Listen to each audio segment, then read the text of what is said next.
de voir toutes choses relevées, car il rebâtit sur l'ancienne ruine. Tout est possible. C'est encore possible.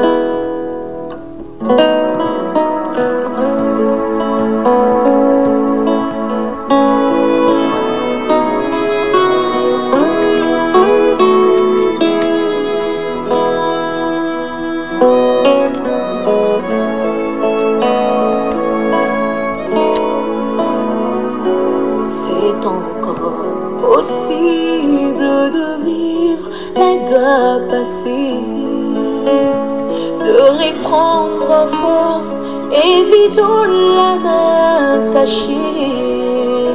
C'est possible de voir fleurir l'amour cassé et voir les blessures de nos cœurs séchés. C'est encore possible. C'est possible de retrouver la joie brisée, d'oublier la honte, les souffrances. Définis communément comme des violences sexuelles commises sur un mineur par les membres de sa famille, l'inceste est à bien des égards une violence particulière qui attaque l'identité de l'enfant et sa place au sein de sa famille et ainsi brouille tous ses repères. L'inceste détruit la confiance de l'enfant envers ses figures d'attachement fondamentales et le réduit à un objet sexuel au mépris de ses besoins fondamentaux et dans le déni de sa souffrance. Ainsi, la force et l'autorité du lien qui remet et assujettit l'enfant à sa famille, censé être le garant de sa sécurité, jointe à la dépendance de l'enfant, le rendent en quelque sorte prisonnier. Il ne peut ni s'opposer, ni fuir, juste subir et survivre comme un automate. Fléau qui n'est pas l'apanage seul des familles pauvres. Il décime depuis les chefs d'État, gouverneurs, médecins, avocats, en passant par les enseignants et les sans domicile fixe. Tous y sont exposés et ont été exposés.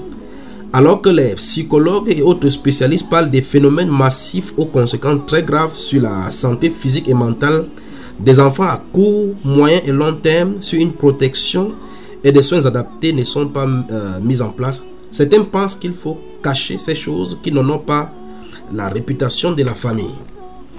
Dans cette tergiversation entre un système protectionniste familial au détriment de l'enfant ayant sa vie intérieure à jamais brisée et la quête de la réparation par la société via les mécanismes médico-légaux en place, que choisir? Dans quel camp serez-vous si vous apprenez que votre enfant a été violé par votre mari, votre cousin, votre oncle, etc.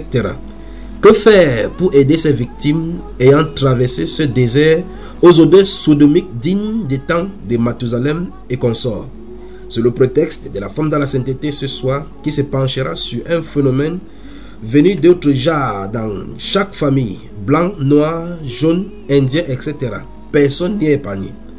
Alors que beaucoup ont vécu de tels phénomènes et ne veulent pas en parler et ont pensé tourner la page, très vite la mémoire leur donne un retour en un temps de mouvement sur la scène des crimes comme le disent les criminologues, afin que le tort soit réparé, car d'après le chimiste Lavoisier, rien ne se perd, rien ne se gagne, tout se conserve. Dans les minutes qui suivent, nous nous pencherons sur des témoignages ainsi que sur les détails bibliques des origines de ces choses. Arrêtez-vous tous, installez-vous confortablement, prenez un verre d'eau, nous revenons et nous traiterons de cette affaire. Bonsoir et bienvenue.